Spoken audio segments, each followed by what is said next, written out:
औज़ुबिल्लाहिमिनश्शैतानिर्रजीम बिस्मिल्लाहिर्रहमानिर्रहीम।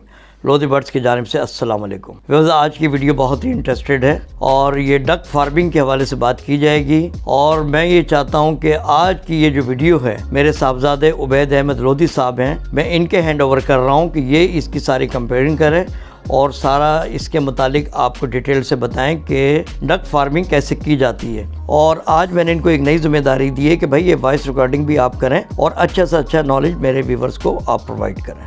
अच्छा व्यूवर, एक बात मैं और बताता चलूँ कि मेरे साहबजादे उबैद अहमद लोधी साहब ये यूनिवर्सिटी में सॉफ्टवेयर इंजीनियरिंग कर रहे हैं और ये आज से पहले जितनी भी वीडियोस मेरी देखते रहे ये तमाम के तमाम एडिटिंग का काम ये उबैद अहमद लोधी साहब ही करते रहे हैं। क्योंकि मसरूफियत की वजह से मैं वीडियो को टाइम नहीं दे पा रहा हूँ, तो मैंने अब इनकी ज़िम्मेदारी लगाई है कि भाई ये वीडियोस वगैरह तो काफ़ी बनी हुई है, इनको आप सही तरीके से कंपेयरिंग करें और कंपेयरिंग करने के बाद हमारे व्यूअर्स तक पहुँचाएँ। वीडियो को आगे बढ़ाने के लिए अब पेश खिदमत है जनाब उबैद अहमद लोधी साहब।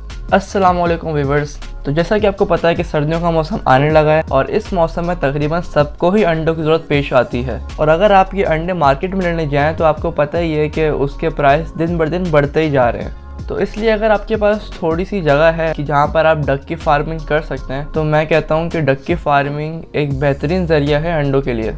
और आपको पता ही है कि बत्तख के अंडे ज़्यादा मुफीद होते हैं। और डक फार्मिंग का फ़ायदा ये भी है कि इनमें बीमारी की रेशो बहुत कम होती है, या कह लें कि ना होने के बराबर होती है।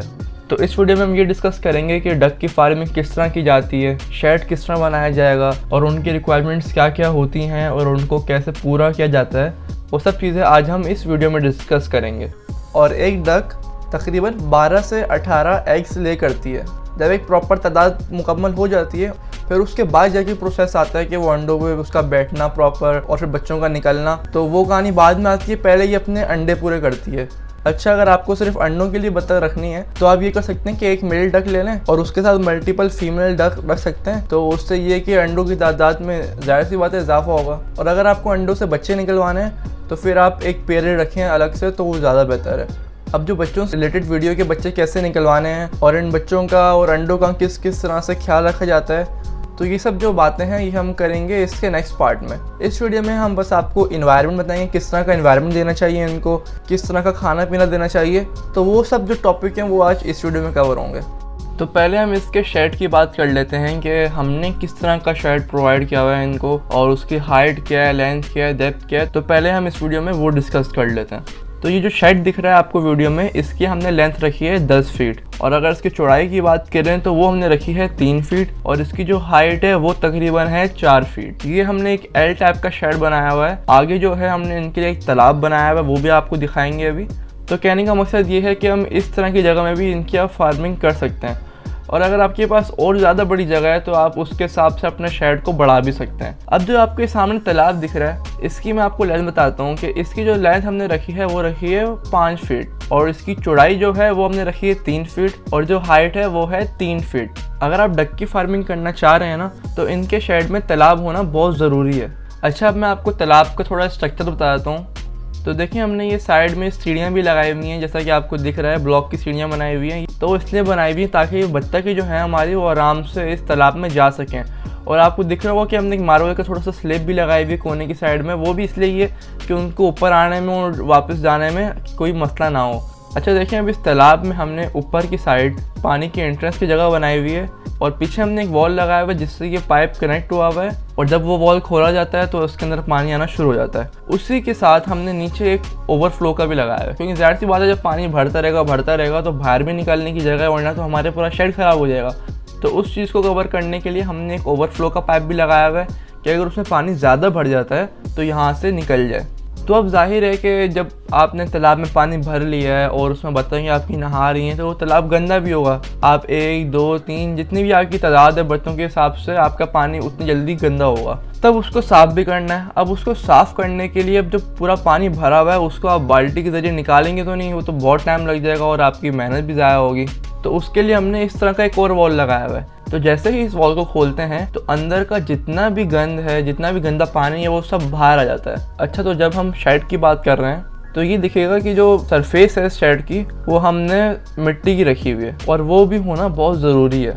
तो इनको एक तरह का नेचर का माहौल प्रोवाइड करना भी बहुत ज़रूरी है। आप इस शेड में एक और चीज़ नोटिस कर रहे होंगे कि हमने यहाँ नीचे कुछ ब्लॉक्स भी लगाए हैं। अब इन ब्लॉक्स लगाने की वजह ये है कि जब ये डक्स नहा धो के बाहर आती हैं तो फिर इनको अपने आप को सुखाने के लिए एक जगह चाहिए होती है, और आपने शेड में इस चीज़ का ध्यान रखना है कि आपके शेड में धूप आती हो। तो ये क्या करते हैं कि ब्लॉक्स पे खड़े होके अपने धूप भी इनको मिल रही होती है और ये अपनी बॉडी को सुखा भी लेते हैं। अच्छा, अब इनकी बात कर लेते हैं कि इनको किस तरह का हम खाना पीना दिया करते हैं। तो देखें कि जैसा कि मौसम के हिसाब से कभी खरबूजा चल रहा होता है या कभी तरबूज, इस तरह के जो भी फ्रूट वगैरह होते हैं तो ये भी आप इनको दे सकते हैं, और ये बहुत शौक से खाते हैं इस तरह के फ्रूट्स। या कभी अगर आपने चावल बनाए हैं, चावल अगर बच गए या आपने एक्सेस बनाए हैं तो वो भी आप डाल सकते हैं, ये बहुत शौक से खाते हैं। या रोटियाँ हैं, अच्छा रोटियों को आप जब देंगे तो वो इस तरह देंगे कि आप उनको पहले पानी में भिगो देंगे रोटियों को, जब वो नरम हो जाएंगी तो आप इनको दे दें तो ये आराम से खा लेंगे।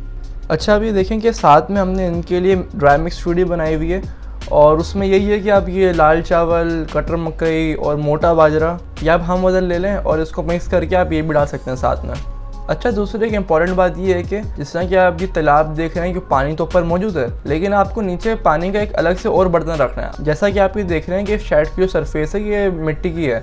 अभी क्या करते हैं कि वो सारी मिट्टी जो है ये पानी में डाल देते हैं और एक तरह से कीचड़ की शक्ल बना देते हैं इस पानी की, और फिर उसको ये लोग पीना पसंद करते हैं ज़्यादा। तो आपने पानी का मिट्टी के साथ एक बर्तन ज़रूर रखना है। अच्छा, बात कर लेते हैं अंडों की। तो आप इस तरह कर सकते हैं कि आप इस तरह की एक पेटी ले लें और उसमें सूखी घास वगैरह डाल दें, तो ये आराम से उसमें जो है अपने अंडे देना शुरू हो जाएगी। तो व्यूअर्स, उम्मीद है आपको वीडियो पसंद आई होगी। इंशाल्लाह नेक्स्ट वीडियो में हम इसी के पार्ट को आगे कंटिन्यू करेंगे। नेक्स्ट पार्ट में हम प्रॉपर देखेंगे कि अगर आप बच्चे नहीं करवाना चाहें तो वो प्रोसेस क्या है, उसका क्या क्या मुश्किलात आती हैं, तो वो प्रॉपर जो भी चीज़ें हैं वो हम डिस्कस करेंगे नेक्स्ट वीडियो में। तो यहाँ पर इस वीडियो को एंड करते हैं। उम्मीद है आपको वीडियो पसंद आई होगी। अगर पसंद आई है तो प्लीज़ इस वीडियो को लाइक करें, चैनल को सब्सक्राइब करें, और कमेंट्स में आप फीडबैक दीजिएगा कि ये वीडियो कैसी लगी आपको। तो मिलते हैं फिर नेक्स्ट वीडियो में।